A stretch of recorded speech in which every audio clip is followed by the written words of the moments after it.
प्रेम से बोलो जय माता की। आप सभी लोगों को हमारी तरफ से ढेर सारी शुभकामनाएं। आप लोग स्वस्थ रहें, मस्त रहें और प्रसन्न भी रहें। आप लोग उम्मीद है कि बहुत अच्छे होंगे, बहुत प्रसन्न होंगे, बहुत खुश होंगे। फिर भी पूछ लेता हूँ, आप कैसे हैं?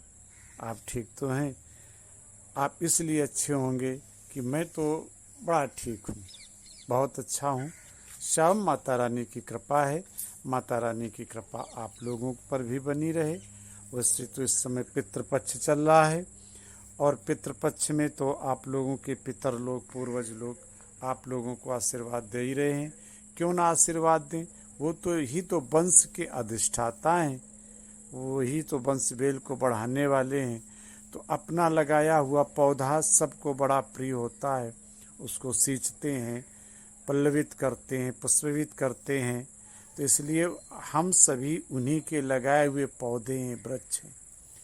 और हमारे परिवार की वही तो प्रमुख रूप से जो एक परिवार का वृक्ष है, उसकी जड़ है, मजबूत तना है, जिसकी शाखाओं में आज हम लोग बैठे आनंद प्राप्त कर रहे हैं।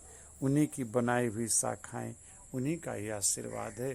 तो आज हम आपको एक वृक्ष की ही बात लेकर के आए हैं। ये हम आपको वृक्ष ही दिखा रहे हैं। ये जो वृक्ष है, इस वृक्ष का नाम है ररर। ये एक नीम का ही प्रजाति का वृक्ष है। कुछ लोग इसको विलायती नीम के नाम से भी जानते हैं, लेकिन ये है अपने ही भारतवर्ष की ये, इसलिए इसका नाम एक है ररर। और ये पेचिश के काम में बहुत आता है। इसको आँव की पेचिश हो जाती है, उसको बहुत काम आता है। आप ये जो देख रहे हैं ये वृक्ष, इसके ये देखिए, ये जो छाल है निकाली गई है, ये जो इसका निशान बना हुआ है, आप लोग ये देखिए गौर से। तो ये किसी को आवश्यकता पड़ी है और आवश्यकता पड़ने पर ही कोई निकाल करके ले गया है।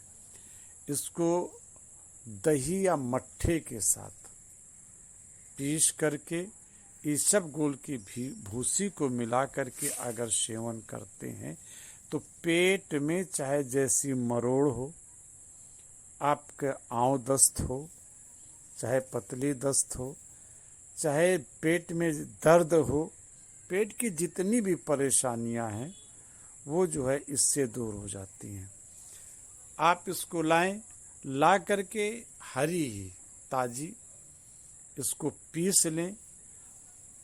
अगर कोई औषधि जो पीसी जाती है, अगर सिलबट्टा सिल जो पत्थर का होता है उसमें अगर पीसते हैं तो वो औषधि ज़्यादा लाभ करती है, कई गुना लाभ करती है।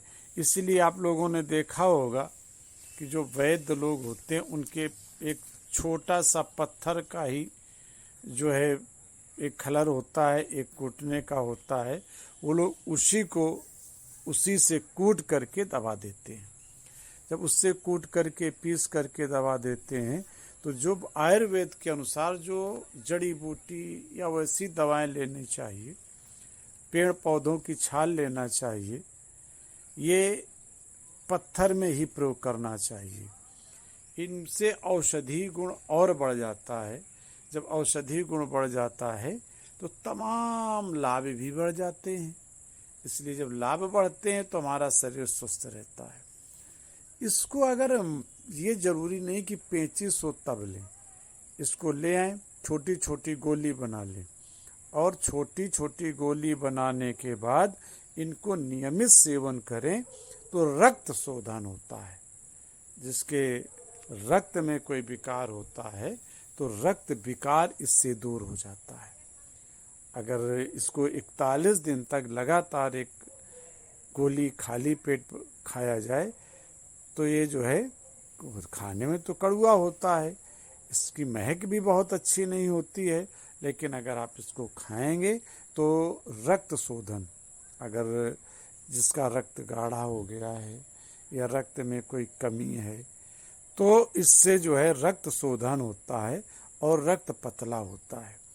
जब रक्त पतला हो जाता है तो फिर शरीर में उसकी चाल बढ़ जाती है, गति बढ़ जाती है, तो हम अपने आप को तरोताज़ा महसूस करते हैं।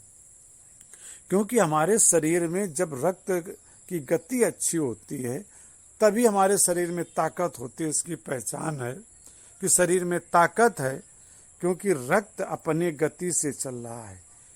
तो उम्र अगर थोड़ा बढ़ गई है तो इसका अवश्य सेवन करें, और जब आप इसका सेवन करेंगे तो आपके जो अंदर रक्त की गति धीमी पड़ गई वो बढ़ जाएगी, तो आप अपने आप को फिर तरुण ताज़ा महसूस करेंगे। इसलिए इसका इस्तेमाल रक्त को पतला करने के लिए भी किया जा सकता है और किया जाता है। ये आप यद्यपि किसी वैद्य से भी सलाह ले सकते हैं जो आयुर्वेद का जानकार है, उससे आप जब सलाह लेंगे तो सारी क्रियाएं वो आपको बताएगा कि इसको कैसे इस्तेमाल करना है, क्या करना है, और वो सारी क्रियाएं जब आपको बताएगा उन क्रियाओं के माध्यम से आप इसको इस्तेमाल करें और इस्तेमाल करके देखें। आपके शरीर में जो अगर चेहरा मुरझाया हुआ है तो तुरंत उसमें ताजगी आएगी। दूसरे तीसरे दिन ही इसका इस्तेमाल करें। अगर इसको आप किशमिश के साथ पीस करके गोली बना के करते हैं तो बहुत ताकत आती है, या मुनक्का का इस्तेमाल कर सकते हैं तो मुनक्का का इस्तेमाल करें और मुनक्का के साथ इसकी गोली बना लें। तो फिर जो पेट में विकार है, पेट अगर साफ नहीं होता है, कब्ज बनी रहती है, तो अगर इसका आप इस्तेमाल करेंगे तो आपके शरीर से कब्ज भी दूर हो जाएगी। और ये बहुतायत पाया जाने वाला वृक्ष है, कहीं कहीं बहुत बड़े बड़े होते हैं तो इसका छाल प्रयोग किया जाता है। पार्कों में, घरों में ये बहुतायत पाया जाता है, तो आप कहीं से भी इसको ला सकते हैं और ला करके आप जो है इसका इस्तेमाल करें और फिर इसका चमत्कार देखें। इसको हम लोग ग्रामीण भाषा में ररर कहते हैं। ररर की छाल का इस्तेमाल होता है।